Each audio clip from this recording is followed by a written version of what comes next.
How does a simple Workspace update turn into a call that says, I must bring my 3 sons right now? Why would a foreman tell me to leave the chapel and come fast, like something was waiting for us? What we found in her Workspace changed how I saw the last year of our life together. My name is Adrian Cole. I am 48. I am a facilities manager for a hospital network. I fix broken things for a living. Air units, doors, pumps, lights. I do it quietly. I do it with checklists. I do it without needing to be seen. 4 weeks after my partner's passing, I still moved like a man on rails. Wake up, pack lunches, check homework, drive the boys, work, come home, cook, clean, repeat. My house was still a house, but it felt like a place that was waiting for someone to return. Elena used to work in a small design studio across town. She also ran a community program out of the same space. People knew her there. They said she had a gift for making others feel brave. At home, she was simple. She liked quiet mornings. She liked the smell of coffee. She liked putting labels on everything, like a small promise that life could stay in order. When she passed, I did not ask for big attention. I only wanted my boys to feel steady. Noah is 17. He watches the world like it is a puzzle he must solve. Liam is 14. He feels things first, then thinks. Owen is 10. He is quiet, but he hears everything. The chapel gathering was on a weekday afternoon. I took time off work. I wore the same dark jacket I wore to my father's retirement dinner years ago. I stood with my sons near the back, where we could step out if one of them needed air. The room was full of voices that sounded soft on purpose. People said Elena's name like it belonged to everyone. I listened. I nodded when it was polite. I kept my hands on my son's shoulders when I could. Marissa, Elena's sister, moved through the chapel like she was running a meeting. She spoke to the ushers. She adjusted flowers. She told people where to sit. When someone asked where I should stand, she gave a small smile and said it was fine where I was. I did not fight her. It was not the place for it. Still, I felt something in my chest that was not grief. It was the feeling of being managed. Grant Voss arrived late. He was Elena's business partner. He dressed well and spoke fast. He shook hands and used first names like he owned them. When he reached me, he held my hand longer than needed. He said he was sorry and that he would keep things stable at the studio. He said Elena would have wanted that. I told him I understood. I thanked him for coming. He then turned away and greeted Ms. Klein from the program committee. I heard him say he would handle the studio side so the family could rest. He said it like it was generous. People nodded like it was wise. I noticed how he did not say my name. He did not say our boys' names. He spoke about the family like we were a shape, not people. Marissa stood near him and watched faces.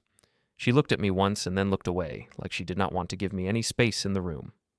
Her spouse, Peter, stood behind her with his phone in his hand. He did not look up much. A woman I did not know approached my boys and said they were brave. She asked how old they were. Before I could answer, Marissa stepped in and said the boys needed quiet. She led the woman away. She did not say it was because she cared about them. She said it as a rule. I was still calm. I stayed calm because my sons needed that. I stayed calm because calm was the only thing I could control. Halfway through the gathering, my phone vibrated in my pocket. I looked down, expecting a work alert. The name on the screen was Ramon Silva. He was the renovation foreman I had hired to update Elena's studio workspace. It was a simple project. New shelving, better lighting, a clean desk setup, a fresh coat of paint. Elena used to say the place needed to breathe. I stepped out into the side hallway so the sound would not travel. I answered quietly. Ramon spoke in a low voice. He did not waste words. He said he needed me to come to the studio right away. He said I should bring my 3 sons with me. He said there was something I had to see, and it was better if the boys saw it too. I asked him what happened. He said he could not explain well on the phone. He said he was not trying to scare me. He said he only wanted me to see it with my own eyes. He said he had stopped his crew and told them not to touch anything else. I stood still for a moment. My first thought was that something had been damaged. My second thought was that someone had left something behind. My third thought was that this was not about paint or shelves at all. I thanked Ramon and told him we were coming. When I walked back into the chapel, the air felt thicker. I found my sons where I left them. Noah watched my face and knew something changed. Liam's eyes widened like he was already imagining the worst. Owen reached for my hand. I told them we had to go to the studio. I said the foreman needed us. I did not give them details because I did not have them. I told them to stay close. We moved toward the exit. Marissa spotted us. She stepped into our path with her practiced smile. She asked where we were going. Her voice sounded sweet, but her eyes looked sharp. I told her there was an issue at the studio and I had to handle it. I said the boys were coming with me. She said it could wait. She said today was for unity. She said people were here for Elena. She said I should not make decisions while I was emotional. I told her I was not making a big decision. I was responding to a call. I said I would be back if I could. Grant appeared beside her, like he had been waiting. He said he could go instead. He said I should stay with the family. He said his name was on the vendor list anyway. I looked at him and kept my voice steady. I said I was Elena's partner and I was responsible for the space and for the boys. I said I would go. I said the foreman asked for me and for the boys. Grant's face tightened for a second. He said he understood, but he said it like he did not mean it. Marissa sighed and said I was making things harder. She said Elena would not want conflict. I did not argue. I only said I would call her later. Then I led my sons out. In the parking lot, the sun felt too bright. Noah asked if someone broke in. I told him I did not know. Liam asked if we were in trouble. I told him we were just going to look at something. We drove across town. The boys stayed quiet. The radio was off. The road sounds filled the car. I could hear Owen's small breaths from the back seat. Elena's studio sat on the second floor of an old brick building with a narrow staircase. The sign outside still had her program's logo. Seeing it made my throat tighten. Noah placed his hand on the door frame for a second before going in, like he was greeting a place that mattered. Ramon met us at the top of the stairs. He was wearing work boots and a clean shirt, like he had tried to look respectful. His face was serious. He greeted me and then nodded at the boys. He said he was sorry we were here on a day like this. He said he did not call for drama. He said he called because this involved us. I told him I appreciated his care. He led us inside. The studio smelled like fresh paint and sawdust. Some lights were covered. Plastic sheets hung in doorways. Tools were lined up neatly. Ramon's crew stood near the kitchen area, quiet and still. One of them held a phone at his side, like he was ready to document something but did not want to be rude. Ramon took us toward Elena's workspace in the back. This was where she kept her main desk. It was the corner she liked because it had a window and a shelf for books. The old shelving unit was partly removed. New boards leaned against the wall. Ramon stopped and pointed at the wall behind where the shelves used to sit. There was a section that looked different from the rest. The paint shade did not match. The trim line was slightly uneven. To most people, it might look like a normal patch job. To a man who does maintenance for a living, it looked like a cover. Ramon said his crew was removing the shelving when one of them noticed the wall sounded hollow in one spot. He said it was not hollow like a normal stud wall. He said it was a clean hollow, like there was a void meant to be there. He said he told them to stop. He said he used a small inspection camera to look through a gap, the way professionals do when they suspect a cavity behind a surface. He said he saw a space that did not belong in a standard build. Noah stepped closer and studied the trim. Liam stayed half a step behind me. Owen held my sleeve. Ramon moved aside a loose board and showed a seam in the paneling. It was hidden behind where the shelf back would sit. He said someone had built it so it would not be seen during normal use. He said it was done with care, not rushed. I asked him what was inside. Ramon looked at my sons before he answered. He said there was a package. He said it was sealed. He said there were names on it. My stomach dropped. I asked whose names. Ramon said all three boys' names were written on the outside, along with mine. He said the handwriting looked like a label, clean and steady. He said it did not look like something random. He said it looked planned. Liam made a small sound, like a question he could not say. Noah's jaw tightened. Owen looked up at me like he was checking if I was still real. Ramon said he did not open anything. He said he did not move it beyond making sure it was safe. He said he wanted me to decide what happened next. I thanked him again. I told him he did the right thing. He then asked if I wanted him to show the space. I nodded. Ramon used a screwdriver and removed a narrow strip of trim. He worked slowly, like he was handling something fragile. A small panel loosened. Behind it was a shallow compartment, like a hidden shelf inside the wall. Inside sat a flat envelope and a small box, wrapped in plain brown paper. Both had labels. I could see my name. I could see Noah, Liam, and Owen, written in the same neat style. For a moment, I could not speak. The room felt like it tilted. My hands went cold. I had to take one slow breath before I trusted my own voice. Noah asked what it was. His voice was controlled, but it shook at the end. I told him I did not know yet. I told him we were going to be careful. Ramon stepped back and gave us space. His crew kept their eyes down. Nobody tried to be part of the moment. I looked at the labels again. The handwriting was familiar. Elena labeled our pantry jars the same way. She labeled the boys' school folders the same way. It was like seeing her hand reach out across time. Liam asked why it was hidden. I told him sometimes people hide things when they want them safe. I told him sometimes people hide things when they think someone might take them. Owen asked if it was for us. I told him it looked like it was. I did not open anything right then. Not because I did not want to. I wanted to. I wanted answers more than I wanted air. But I had my sons with me, and I had strangers in the room, even if they were respectful. I needed to think like a father first. I asked Ramon if anyone else had been in the studio since the work started. He said only his crew and the studio coordinator, Tessa Boyd. He said Grant came by once, asked questions, and left. He said Grant seemed annoyed that the work was happening without him. That last part landed in my mind like a weight. I did not show it on my face. I only nodded. I asked Ramon to close the panel again for the moment. He did. He left the trim loose enough that it could be opened without damage, but tight enough that it would not fall. I told the boys we were going to sit for a minute and breathe. We moved to the small seating area near the window. Elena had picked those chairs herself. Noah sat forward with his elbows on his knees.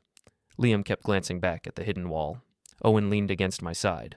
I looked around the studio. I noticed boxes near the storage room door that were not part of Ramon's work. They were stacked too neatly, like someone had started packing. I noticed a folder tray on Elena's desk that looked emptier than it should. I noticed a faint smell of perfume that was not Elena's. I stayed calm because that is what I do, but inside something shifted into place. The call from Ramon was not only about a hidden compartment, it was about timing. It was about someone trying to move faster than I was. I told Ramon I would speak with him again soon. I told him to pause work in that area until I gave clear direction. He agreed without hesitation. Then I looked at my sons and said we would take the items with us in a careful way, with respect, and with a plan. I did not say more. I did not need to. We stood up together, all four of us, facing the place Elena had built. That evening, after we left the studio, I drove my sons home in silence. I kept both hands on the wheel. I stopped fully at every stop sign. I did not want my mind to run ahead of my body. At home, I set the groceries on the counter even though I had not bought any. It was just habit. The kitchen light buzzed the same way it always did. The boys waited like they were waiting for me to tell them what kind of night this would be. I made soup from a packet. It was not special, but it was warm. Noah sat at the table and did not touch his phone.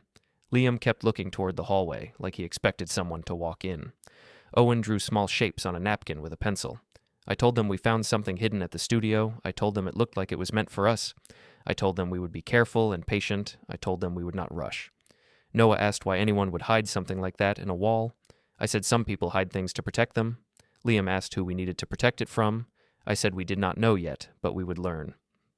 After they went to bed, I sat alone at the kitchen table. The house was quiet in a way that hurt. I looked at the clock and realized I had not cried all day. I had been holding the line for my sons. I had been holding it so long that my body forgot how to let go. People think calm means empty. It does not. Calm is work. When I met Elena, I was not looking for someone to save me. I already had my boys. Their mother had left years earlier and built her own life somewhere else. I did not speak badly about her to the boys. I just kept moving forward. That was my rule. Keep moving forward. Elena came into my life through a school event. She was helping run a weekend workshop. It was about creative projects for kids. Noah was small then, and he wanted to build anything with wheels. Elena showed him how to measure and cut cardboard without making it messy. She spoke to him like he was capable. He loved that. After the workshop, she asked me if I was his teacher because I was helping so much. I told her I was his father. She smiled and said she liked that I was involved. We started talking after that. Not big talks, simple ones. Schedules, school, books, quiet plans. Elena did not push. She did not demand. She fit into our life like a careful hand setting down a glass on a table. A year later, she moved in. My sons accepted her in the way kids accept things that are steady. They trusted her because she was consistent. She did not pretend to be their mother. She did not compete. She just showed up. When Elena started her studio, I helped in small ways. I repaired the old door closer. I installed better lights. I built a simple storage shelf from leftover wood. I never asked for my name on anything. I just wanted the place to work. At first, Grant was not in the picture. Elena worked with a few freelancers and volunteers. Then she met Grant through a local business event. He was charming. He had a loud laugh. He spoke about vision and growth, like those words were magic. Elena told me she liked that he could talk to sponsors without getting tired. She said she wanted the program to expand. She said she needed help with the business side. I told her I supported her. I meant it. I knew she was proud of what she built. I did not want to be the person who said no. Grant started showing up more. At first, he was helpful. He brought coffee for everyone. He offered to handle calls and paperwork. He acted like he was doing a favor. Then small changes happened. He started referring to Elena's work as our brand. He started saying the studio needed real leadership.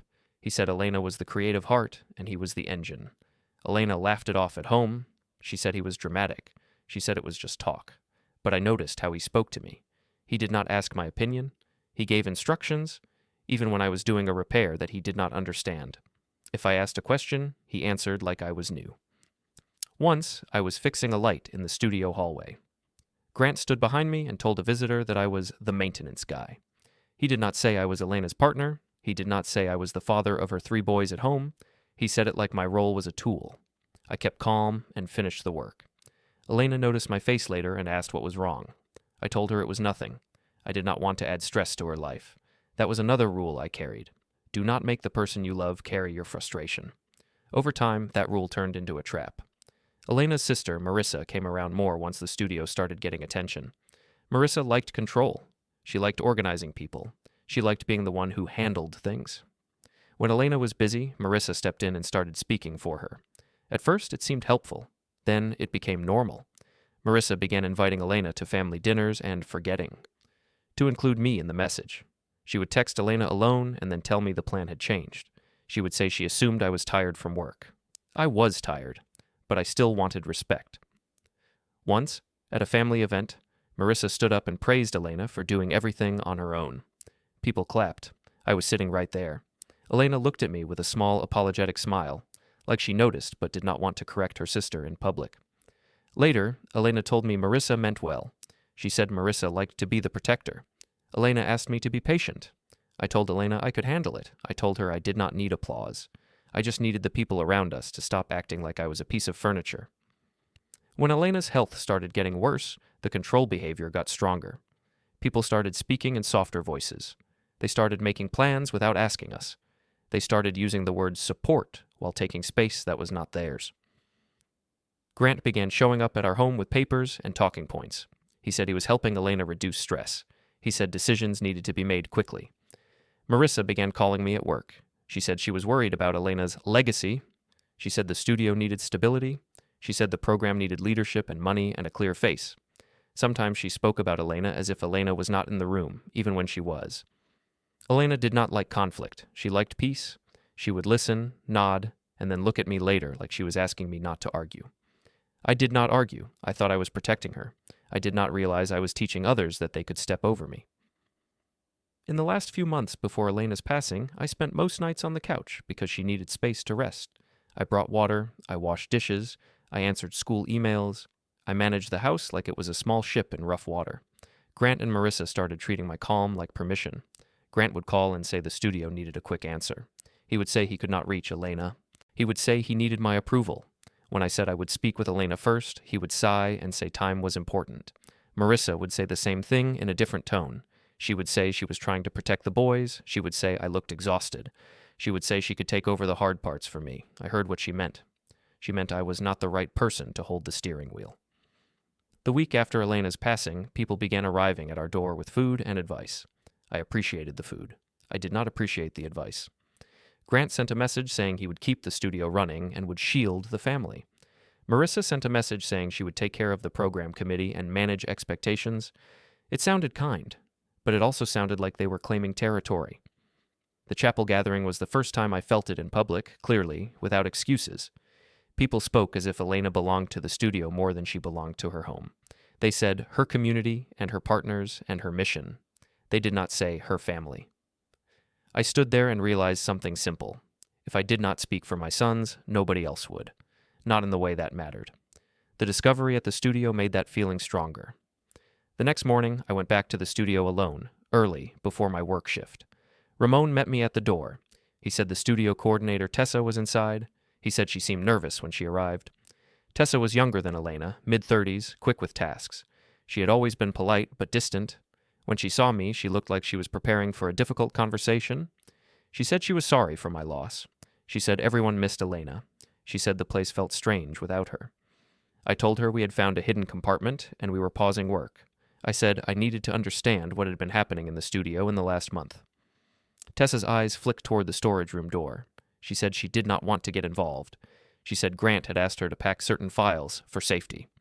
She said Marissa had asked her to hold keys for a few days and not let anyone into Elena's office corner. I asked her why. She said they told her it was standard procedure. She said they told her I was overwhelmed and would probably want fewer details. I told her I wanted all details, but in an orderly way. Tessa swallowed and said she understood. She said she had not liked how fast they were moving. She said she did not want to lose her job. She said she also did not want to be part of something that felt wrong. I did not push her to pick sides. I only asked her to tell me what she saw. I asked her who came in and out. I asked her what was moved. She answered in careful pieces. She said Grant came by twice and spoke in short commands. She said Marissa came with Peter once and they took photos of the office area. She said Peter talked about accounts and documents and control.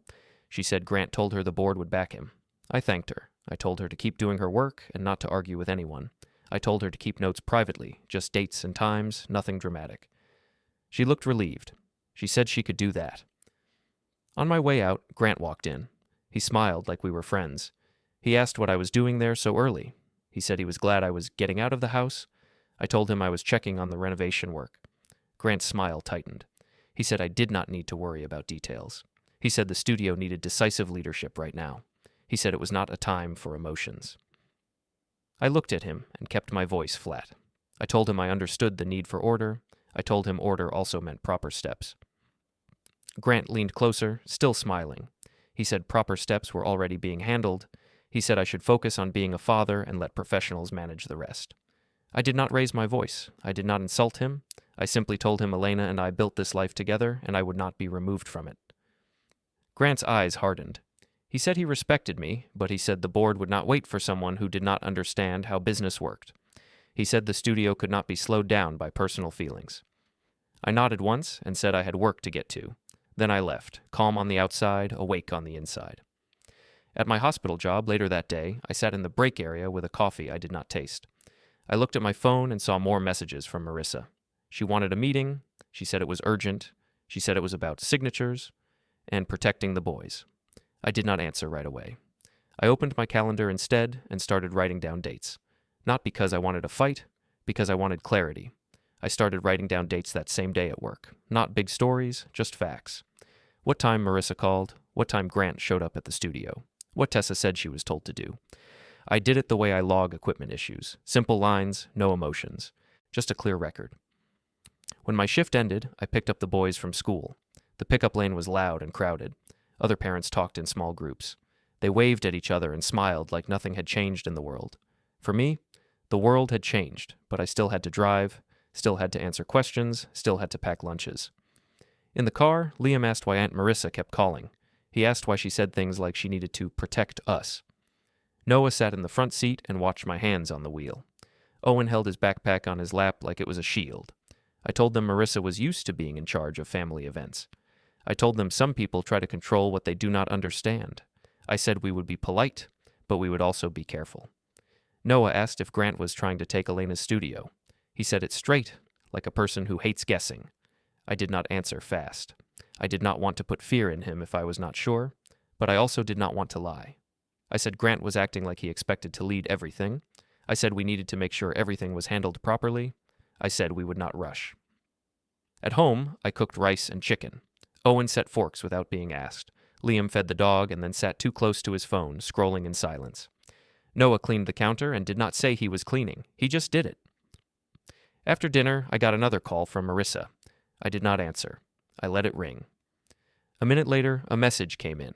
She wrote that she had set a meeting for the next day at a coffee shop near the studio. She wrote that Grant would be there. She wrote that Peter would also come because he understood paperwork. The next message said she was doing it for the boys.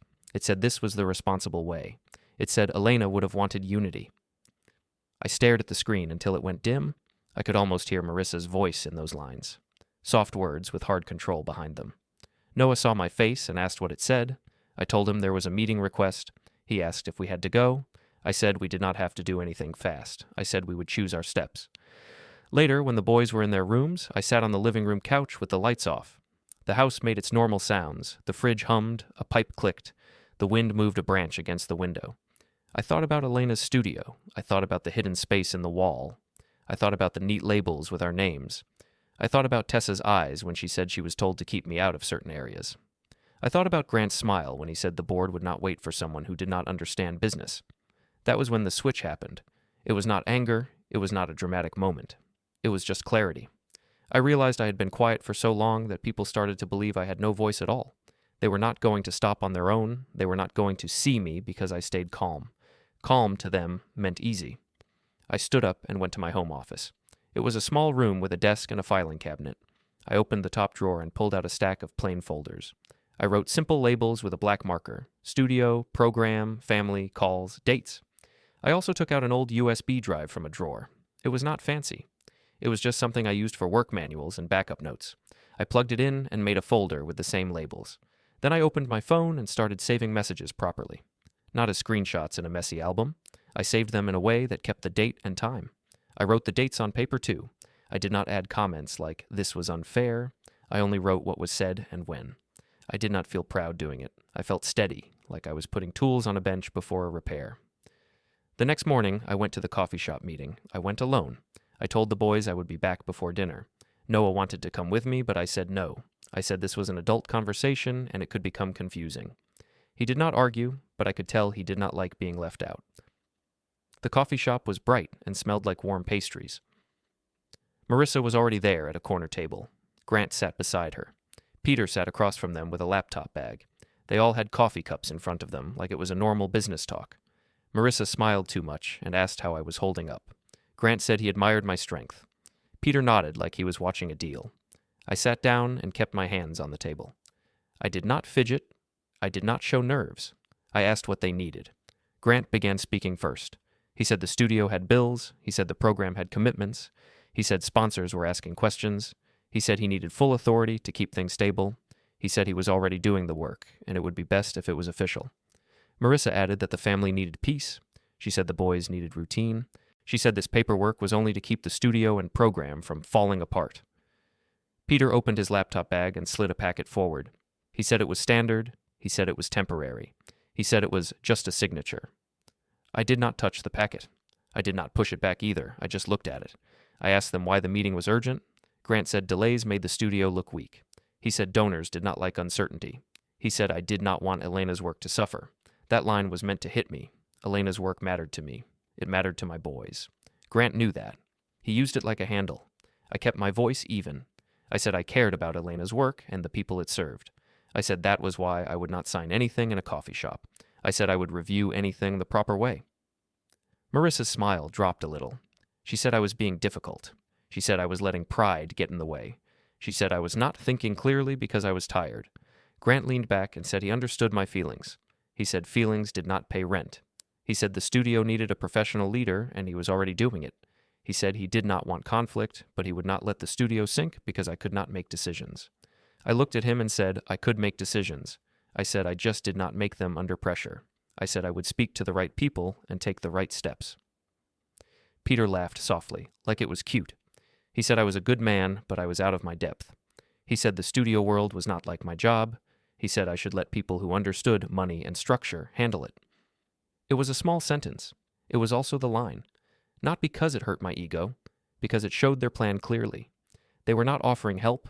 They were trying to place me below them so they could move around me. I stood up without raising my voice. I said I understood their concerns. I said I would respond after I reviewed everything properly. I said I would not sign anything there. Marissa said I was making a mistake. Grant said the board would move forward with or without me. Peter said I should think about what was best for the boys. I did not argue. I only said the boys were exactly why I was being careful. Then I left. Outside, the air was cold. I walked to my car and sat for a full minute before starting the engine. My heart beat hard, but my hands were steady. On the drive home, I called Asha Patel. Asha was a family friend. She worked in hospital compliance and admin. She understood process and systems. She also knew how people used urgency to control outcomes.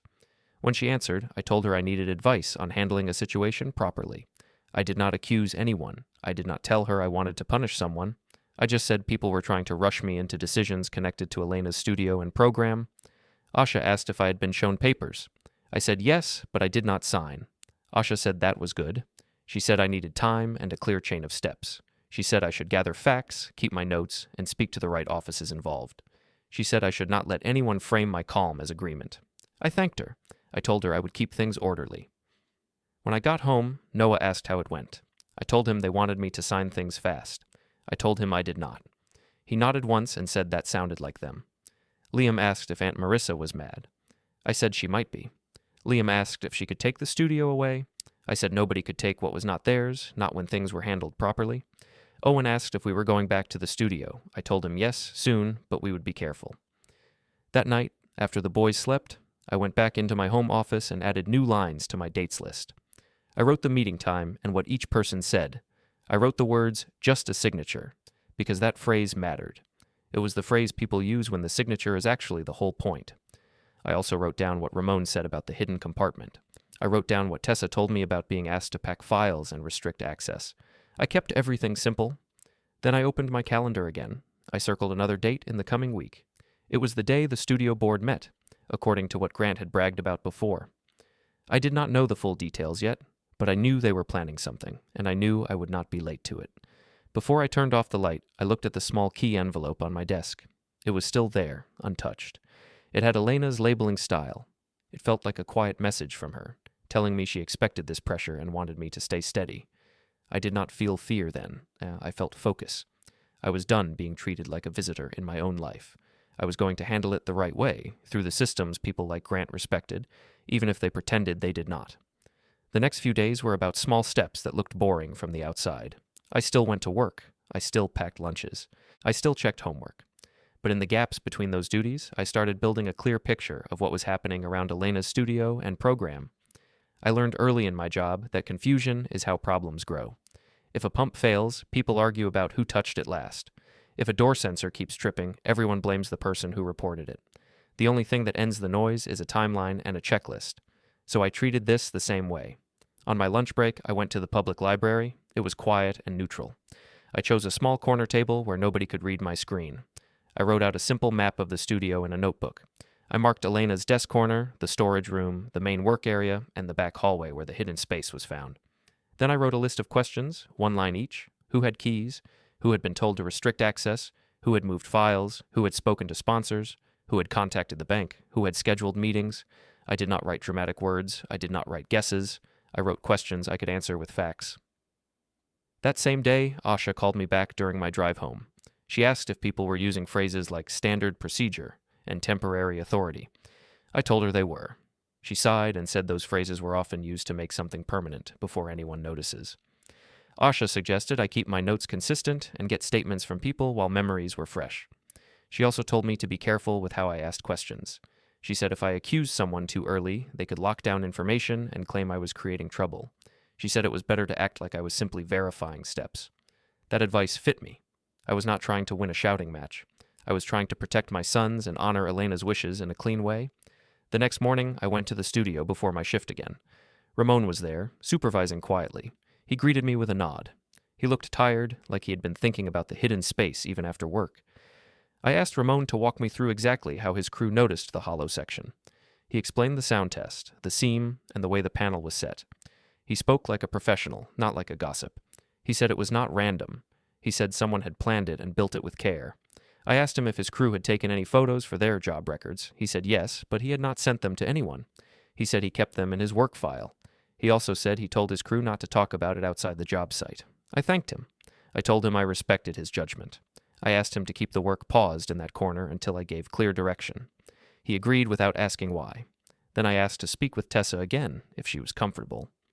Ramon went to the front and called her name softly.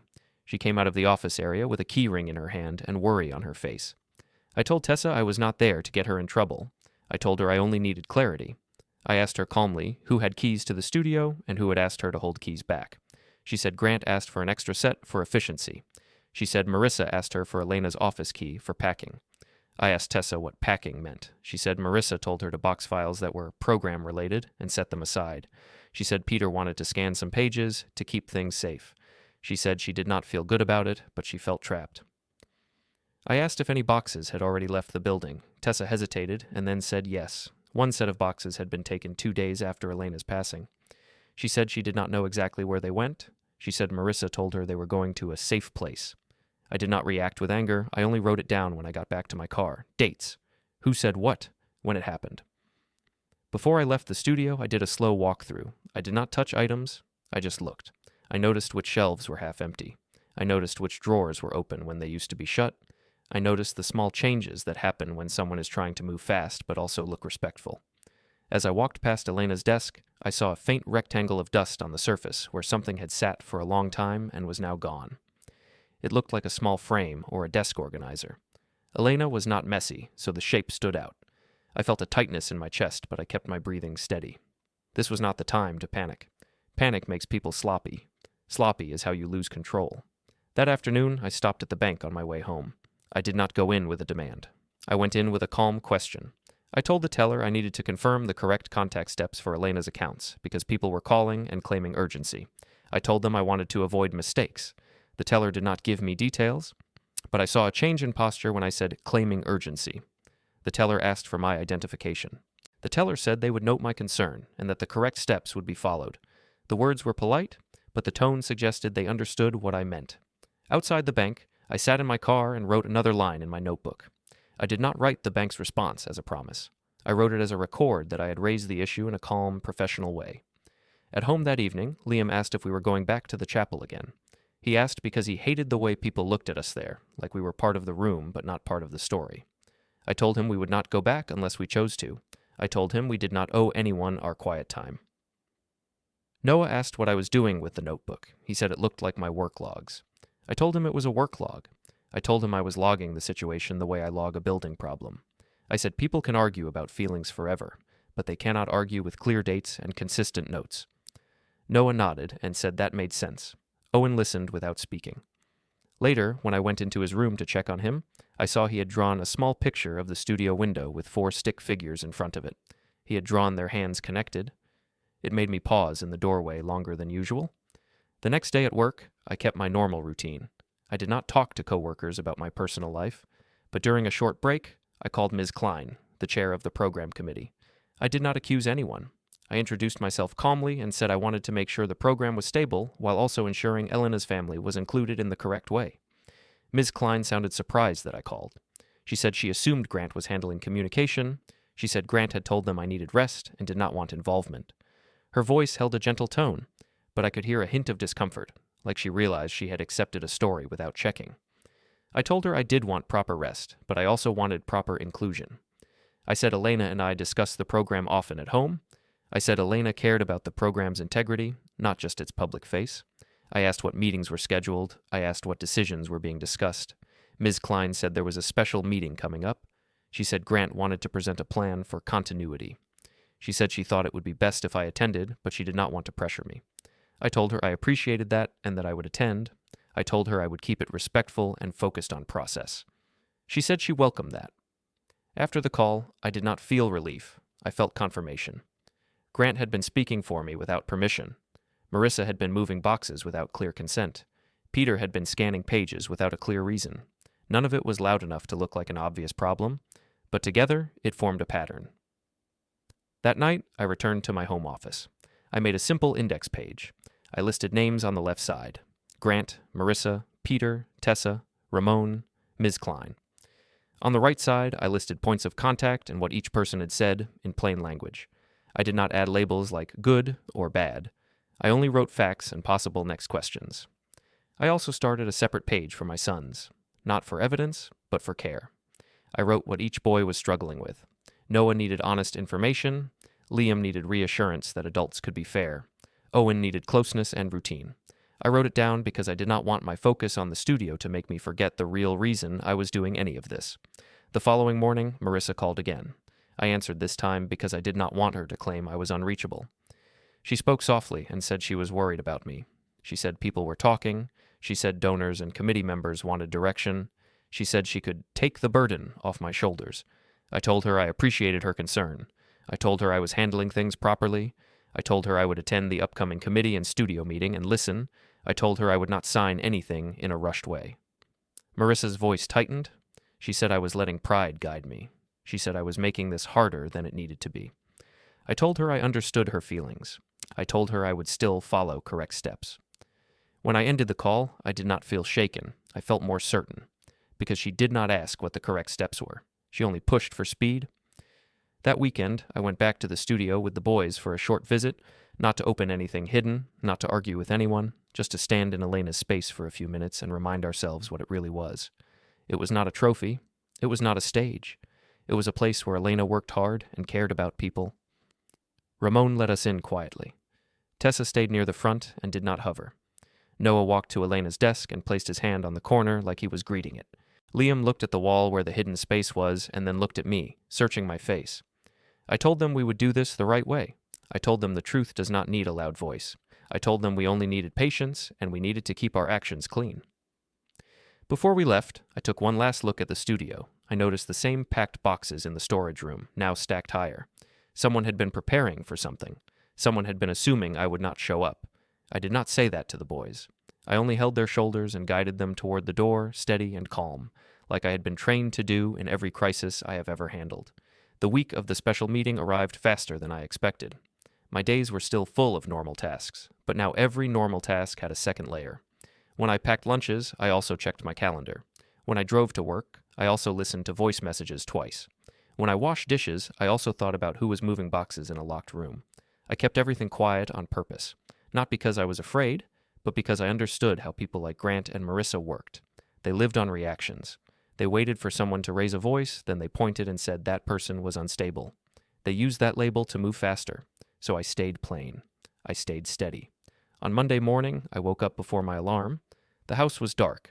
I made coffee and stood at the kitchen window without turning on the lights. I watched the street. A delivery van drove past. A neighbor's porch light clicked off. Life continued, even when it felt wrong. I looked at the small notebook on the counter. It had my dates and questions and short notes. It did not look like a weapon. It looked like paperwork. That was what it was. A clean record. When the boys came into the kitchen, they moved slowly. Noah looked like he had not slept much. Liam was quiet and kept rubbing his hands together. Owen ate his cereal without looking up. I told them the meeting was this week. I told them there might be a lot of adult talk. I said we would stay calm. I said we would listen and only speak when it mattered. Noah asked if he could come. I told him yes, if he wanted, but I also told him it would not be easy to hear people talk about Elena like a story they owned. He said he still wanted to come. He said he did not like being left out of things that were about our family. Liam asked if Aunt Marissa would be there. I said yes. He asked if she would be angry. I said she might be, but we were not going to match her mood. Owen asked if we would see Elena's desk again. I told him yes, but I also told him we were not going to touch anything without a clear plan. That afternoon, I met Asha in a quiet spot near the hospital campus. It was a simple bench outside a side entrance where most people did not pass. I did not want to meet in an office. I did not want anyone to overhear. Asha listened while I explained the meeting schedule and the pressure I had been getting. She asked if anyone had tried to make me sign something again. I told her yes, twice through messages. She said I should keep my tone consistent. She said I should not promise anything out loud. She said I should be ready for them to use words like unity and community and stability.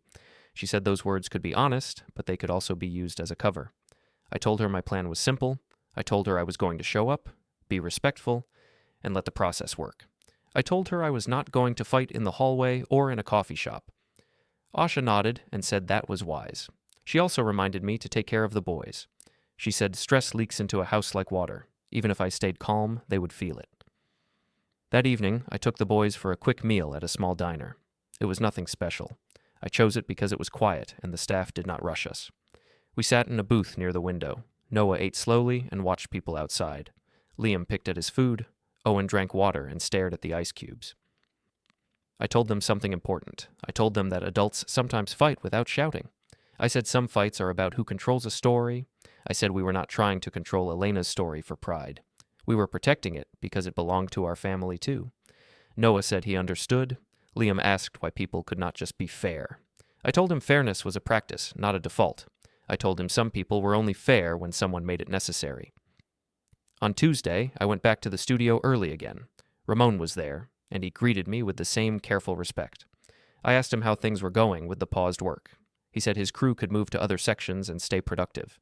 He said he would not touch the wall corner until I gave a clear signal. I told him I appreciated that. Tessa was also there, moving around the main room with a clipboard. When she saw me, she came over and spoke in a low voice. She said Grant had asked her for a list of all program-related files and wanted it by the end of the day. She said Marissa had asked for a copy of the keylog, even though there was not an official keylog. I told Tessa she should keep doing her work, but she should also keep her own private notes of who asked for what and when. I told her she did not need to argue. I told her the truth did not require an argument. Tessa looked relieved again. She said she did not want to be on the wrong side of anything. She said she just wanted to keep her job and keep things clean. I told her keeping things clean was the best choice. Before I left, I stood by Elena's desk corner for a moment. I did not sit. I did not open drawers. I only looked at the window. I remembered Elena standing there with a coffee cup, smiling because a student had sent her a thank you note. I remembered her saying that people needed places where they could feel seen. I said her name quietly under my breath. Not like a prayer, just like a reminder. On Wednesday, the group messages increased. Marissa sent a note saying the meeting agenda was final. She wrote that everyone should be respectful and keep emotions under control. The way she wrote it made it sound like she was warning only me. Grant sent a message to the committee list saying he would present a transition plan and take questions at the end. He wrote that he hoped everyone would support a unified direction. He did not mention me or the boys. Peter sent a short message to me directly. He said he was available to help me understand the paperwork if I wanted. He added that delays could create liability. I did not reply to Peter. I saved the message. I wrote down the time. That night, Liam knocked on my home office door. He asked if he could come in. I said yes. He sat in the chair across from my desk and looked at the folders. He asked if I was building a case. He used the words carefully, like he was trying not to sound dramatic. I told him I was building clarity. I told him there was a difference. I said a case was something people imagined, like a story. Clarity was just clean facts. Liam asked if I thought Grant was trying to erase us from Elena's life. His voice shook when he asked. I took a slow breath and told him something honest. I told him Grant and Marissa were acting like the studio and program mattered more than Elena's home. I told him that was not right. I told him we would not allow it. Liam nodded, and his eyes filled, but he did not break. He asked if we were going to be okay. I told him we were going to be steady. I told him we were going to handle things properly. I told him he did not need to carry the adult weight. He stood up and hugged me quickly, like he did not want to be seen doing it, even though it was just us. Then he went back to his room. On Thursday, I got a call from Ms. Klein. Her tone was different than before. It was more formal. She said some committee members were worried about conflict at the meeting. She said Grant had told them I might challenge the process. She asked if I planned to cause a scene. I told her no. I told her I planned to follow the process. I told her I would speak calmly and only when needed. I told her I respected the committee and the program. Ms. Klein paused, then said she appreciated that. She said she also wanted things handled properly. She said she had a responsibility to the program and to the people it served. I told her that was also my goal. When I ended the call, I felt the shape of what Grant had been doing. He had been preparing the room before I entered it. He had been planting a picture of me as the problem. It was a simple tactic. It also meant he felt pressure. People do not prepare a room unless they are afraid of what might be said inside it. On Friday morning, I took the day off work. I did not want to rush from my job to a meeting like this. I wanted space. I wanted my sons to feel that I was present. I ironed our clothes, not because I cared about looking impressive, but because I cared about looking respectful. When people want to dismiss you, they look for easy reasons. I was not going to give them easy reasons. Noah wore a simple button shirt. Liam wore a clean sweater. Owen wore a small collared shirt he usually saved for school events. He complained a little about the collar, and I smiled for the first time in days. Before we left, I made sure everyone ate something, even if it was small. I checked that phones were charged. I packed a water bottle and a small snack for Owen. I also placed my notebook in a plain folder. I did not carry a stack of papers. I did not want to look like I was coming to fight. We drove to the studio building in the early afternoon. The sky was gray. The streets were busy like any other day. But my body felt like it was moving through a narrow hallway, focused and careful. When we arrived, the parking lot was fuller than usual. I saw cars I recognized from the program events. I saw a few people standing outside, speaking in small groups. Some looked at us and then looked away. Some smiled politely. One person nodded at Noah like they recognized him from past events. Noah walked beside me with his shoulders squared. Liam stayed close on my other side. Owen held my hand firmly. Inside the building, the stairwell echoed with footsteps. The smell of paint was still there, faint but present. As we reached the second floor, I heard voices through the studio door. I heard Grant's laugh. I heard Marissa's sharp, controlled tone. I heard the soft murmur of committee members. Ramon was in the hallway near the door, standing like a quiet guard.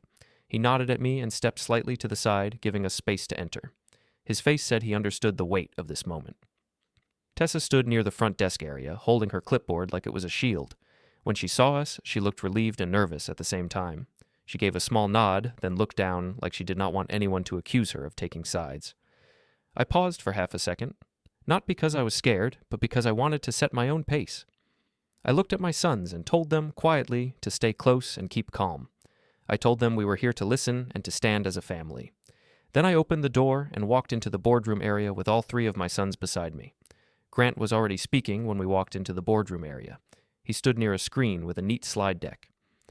Marissa sat close to the front, straight-backed, watching faces. Peter had his laptop open, like he was ready to help if anyone asked. Ms. Klein sat at the head of the table with a printed agenda. A few committee members and sponsors filled the other seats. Grant kept talking as if we had not entered. He said the studio needed steady leadership and clear messaging. He said the community could not wait for uncertainty. He said he had prepared a transition plan so the program would stay strong. He spoke about Elena as if she was a brand, not a person. I did not interrupt. I guided my sons to 3 chairs along the side wall. I sat beside them. I kept my folder on my lap. Noah watched Grant without blinking. Liam's foot tapped lightly against the chair leg. Owen held my hand under the table. When Grant finished his first section, Ms. Klein thanked him and asked if anyone had questions. Grant looked at me and said he knew this was hard for me. He said I should focus on the boys and let professionals handle the studio. He said it kindly, but it was not kindness. It was placement. I stood up slowly. I introduced myself in a plain voice and said I would speak briefly. I said I would keep it respectful and focused on proper steps.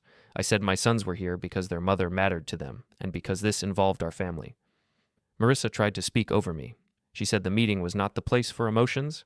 She said she wanted unity and calm. I told her I agreed about calm. I said that was why I was going to share verified information, not opinions. I nodded to Ramon, who waited near the doorway.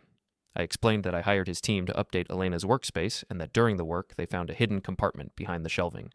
I said the compartment contained items labeled with my name and my son's names in Elena's handwriting style. I said Ramon stopped the work and kept the area untouched. A hush settled over the room. Grant's posture changed. He sat down too fast, then adjusted his jacket like it was too tight. I opened my folder and placed the first item on the table in front of Ms. Klein. It was a sealed instruction packet Elena prepared for the studio committee and for our family. I said I would not read private parts aloud, but I would summarize the sections that mattered for governance and control. I said Elena expected people to rush decisions after she was gone.